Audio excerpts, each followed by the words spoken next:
let's discuss how to play poker using a good, strong, fundamentally sound strategy so that you can beat your opponents. Simple as that. If you want to consistently win at the poker table, you need to have good, strong fundamentals, both pre-flop and post-flop. There are plenty of videos on this channel about pre-flop strategy, and today I'm going to give you my fundamental post-flop framework for how to play your strong hands, your draws, your marginal made hands, and your junk. If you learn how to play these 4 types of hands, you'll know how to play all hands in No Limit Texas Hold'em. So let's first discuss how to play your premium hands and your draws. The premium hands are your best hands. These are going to be hands like top pair, good kicker, and better. These are hands that are almost always good enough to put in a bunch of money. And your draws are hands that are not good at the moment, but can improve to become one of your best hands on a future betting round, such as a straight draw or flush draw, or maybe 2 decent overcards with a backdoor flush draw. So either you have a really good hand or a hand that can become a really good hand. And with both of these types of hands, you are usually going to want to play aggressively.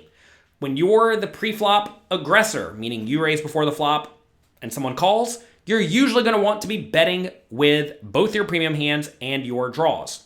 And when you are the pre-flop caller, say someone raises and you call in the big blind, on the flop, you're going to check. They're often going to continuation bet, and then you're going to put in a check raise. And by playing both your premium hands that are really, really good and your draws, which are not so good right now but could become very good, in the same manner, you are going to make it very, very difficult for your opponent to know if you actually have a good hand or a draw.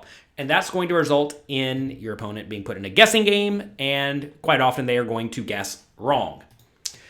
Now let's discuss how to play your marginal hands and your junk. These hands are marginal, such as usually a hand like top pair bad kicker down to a hand like ace high. These are hands that are okay if a little bit of money goes in the pot, but not so good if a ton of money goes in the pot. And your junk is hands that is unlikely to improve on future betting rounds at all. These are going to be hands like 8-7 on a board of ace king 9, right? 8-7 on ace king 9 is not very good. It is garbage. So with both of these types of hands, you're usually going to want to play passively.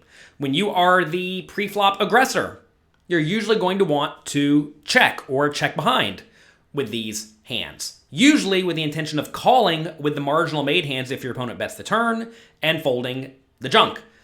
Notice whenever you check behind on the flop, you're not planning to fold every single time to a turn bet. Something a lot of people do wrong is they only check behind on the flop with junk, and that makes them really, really easy to play against. When you are the pre-flop caller, so someone raises and you call, if you face a bet on the flop, you're usually going to want to check and then call, or call if your opponent bets, with your marginal made hands, and then check and fold with your junky hands against a bet. And by playing in this manner, your opponent's not going to know if you have a hand that you plan on calling down with, that they're not going to be able to make you fold, or a somewhat junky hand that plans to let go immediately. So notice, whenever you're betting, your opponent does not know if you have a really good made hand or a draw. And when you're checking, they don't know if you have a marginal made hand or garbage. And that's going to put them in a guessing game whether or not you bet or check. And that's going to result in them making errors. The key to winning with this framework is to classify your hands correctly and accurately and understand how different situations will change that classification. So let's take a look at 3 examples. Let's suppose you raise 2 big blinds from the button with king 9 of hearts and the big blind calls. The flop comes king 10-4. Right off the bat, you want to classify your hand. You want to ask yourself, do I have a premium hand that can easily get called by a lot of worse hands? Do you have a draw? Well, clearly not a draw with top pair. Do you have a marginal made hand? Probably too good to be a marginal made hand. Or do you have garbage? Obviously not. So in this scenario, you either have a really strong marginal made hand or a pretty standard looking premium hand, a strong hand. So in this spot, I would definitely put in a bet because our hand is pretty good. Let's take a look at another scenario where we raise to 2 big blinds from the button with king 9 of hearts, and the small blind now 3 bets to 8 big blinds, and then you call. The flop comes king 10-4, same spot, same top pair. This time, though, the small blind bets 10 big blinds. Take a second and classify your hand. Well, we don't have a draw, we don't have junk. We have either a marginal made hand or a strong premium hand. And in this scenario, you want to ask, if I raise and get all my money in with king 9 on king 10-4 in this 3-bet pot, will my opponent happily put a lot of money in with numerous worse hands? And the answer is usually no, because if your opponent has a hand like pocket queens, they may just fold immediately. And if they don't fold immediately to your raise, they'll probably fold to a turn bet plus a river bet. So this is a scenario where now, even though it's the same top pair 9 kicker, it's a marginal hand. So you see in the first example in the single raise pot, this is a pretty strong hand that you can very confidently bet the flop and the turn and the river and expect to get called down by worse kings or a 10 or some sort of a draw. In the 3-bet pot, this is a marginal hand. So it's very important to realize that you can't just think, all right, top pair, top kicker, and better is premium, everything else is marginal whenever you're looking at made hands. It doesn't work like that. So you have to make sure that you are aware of which ranges are at play. Let's take a look at another example. Here you raise with queen, jack of spades. Big blind calls, flop comes jack 6-5. Big blind checks. This is very clearly either a premium hand or a marginal made hand. But in this spot, you're going to want to bet pretty much every time. Our hand is almost always good here. If we get check raised, we can easily continue, especially with the backdoor flush draw. So we are going to bet this as a premium made hand. If we had a weaker jack, like maybe jack 8 suited, perhaps you want to check that back, or a hand like pocket 10s, that would be a pretty good hand to check back, because that is a hand that then if you bet and get raised, it's a much dicier scenario. So we continuation bet. Don't worry about the sizes in this video. We're mainly concerned with when you should bet and when you should check. Once you learn that, you can figure out if you should be using big sizes or small sizes. We'll discuss that in a video in the future, I'm sure. So we bet, big blind calls, turn is a king of hearts, big blind checks. And now our premium made hand, our strong made hand on the flop has been downgraded to a very clear marginal made hand. Now you could perhaps keep betting the turn if you know your opponent is an extreme calling station, or if you think it's close to impossible they have any kings in their range. Some people will, some people won't. But this is a scenario where I think the play now is to just simply let it go, check, check on the turn, as you would with your marginal made hands, planning to call if your opponent bets on pretty much any river. And if they check the river, we will probably then go for a value bet with, not an overly premium hand, but a hand that's almost always good, because most players on the river would be betting if they have a king. Opponent bets the river, half pot. It's just an easy call. Some people look at this and think, oh man, I could be against a king, I guess I should fold. But no. In this scenario, there are a bunch of draws that missed in this spot. And when a bunch of draws miss, it is very easy for you to be good. So, easy call. They show the ace-4 clubs, and we win a nice little pot. Notice if we did elect to bet the turn, perhaps you can say that we would have priced out the draw a little bit. But what if you bet the turn and your opponent gets frisky and decides to rip it all in or put in a check raise? Imagine we bet $25 on the turn and the opponent makes it $75. Ugh, that would be awful. And then imagine they shove the river. We're probably going to end up folding, right? By checking behind, we make it to where we cannot get blown off of our hand while also giving our opponent plenty of opportunity to bluff. All right, let's take a look at another hand. Here we have 8-7 suited. In the cutoff, we of course raise it up, playing a tournament, 60 big blinds deep. Big blind calls, flop comes, king, 6, 3, 2 spades. We have a flush draw. So the question becomes, is this a draw or is this junk? Well, very clearly it is a draw. We have 9 outs to a flush, an 8 or a 7 could even be good.